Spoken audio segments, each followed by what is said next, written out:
Hey folks, and welcome back. Today we're going to be taking on painting these Torch Stalk mushrooms, which I obviously did not get done before Christmas. It's just how it is sometimes. I had every intention of getting it done and I thought everything was under control until the last minute, but then, you know, the holidays, one minute you're completely free and the next minute you're so busy you can't think, let alone paint. But that's fine, we're past it and we're moving on.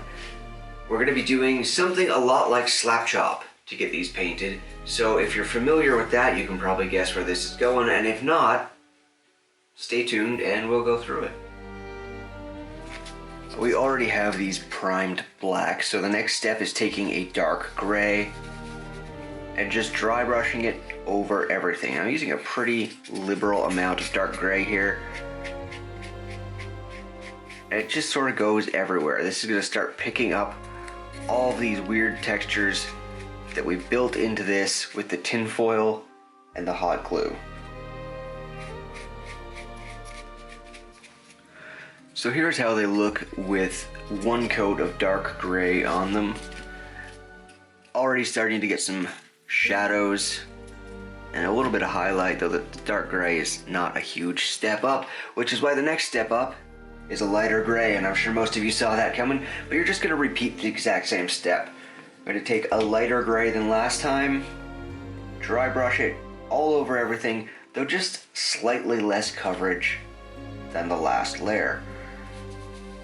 So rather than covering the whole thing with a really heavy hand,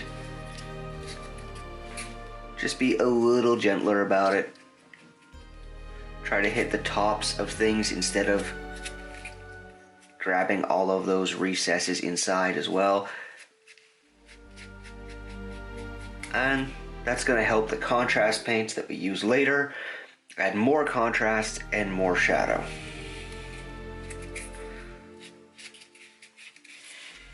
And for the sake of comparison, here is the lighter gray versus the darker gray, and what a huge difference that makes.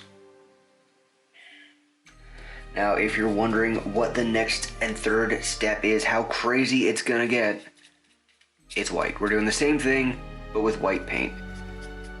It's basically your classic slap chop prep.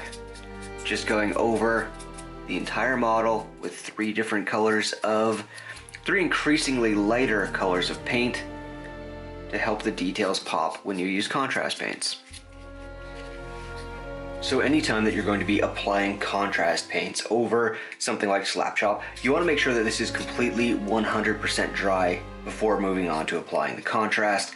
And in this case, for the actual stock parts, I'm going to be using Skeleton Horde.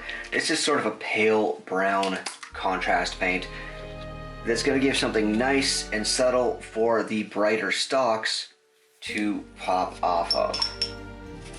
I'm using a very crappy old brush. This is probably the last time I'm going to use this actually, but just something I can kind of slap some contrast paint really roughly on here with.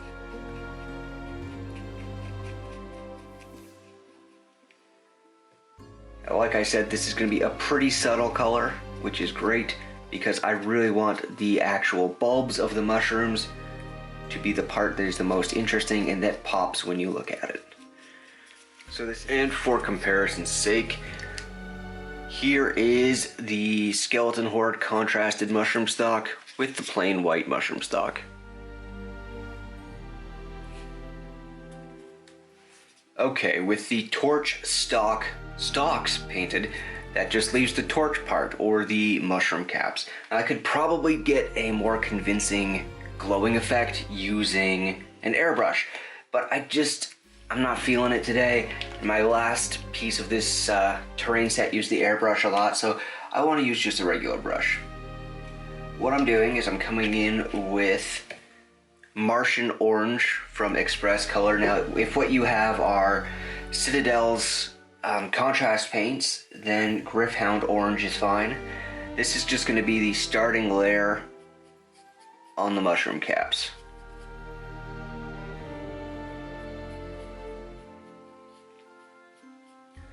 I'm going to come back in after and see if I can enhance them a bit and give them more of a glow. but I just want a nice bright orange on here to start with. Oh, and do make sure to get the underside of the caps as well. After 2 coats of Martian Orange Express color, this is how the torch stalks look, which is a pretty good start, but I want to see if I can do a little more to amp up the kind of inner glow effect. So I'm going to take some white paint, thinned down with a little white ink,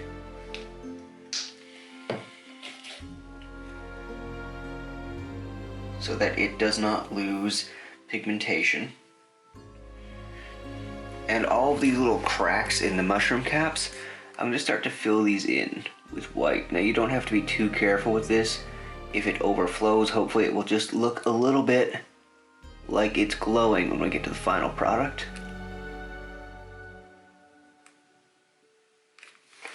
Now that all of that white paint has dried, as one of the last steps, I'm going to hit it with Zealot Yellow Speed Paint. This is kind of a yellowy orange, halfway between the two, sort of like an egg yolk color actually.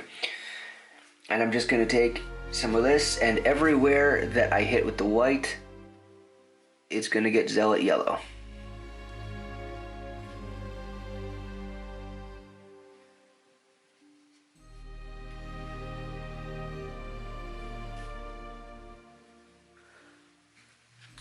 So that is the final look for the paint job. Now I'm going to take some of the black pigment powder that I used on the other Underdark terrain and put that around the base of the mushroom stalks just to kind of help them blend in with everything we've already done.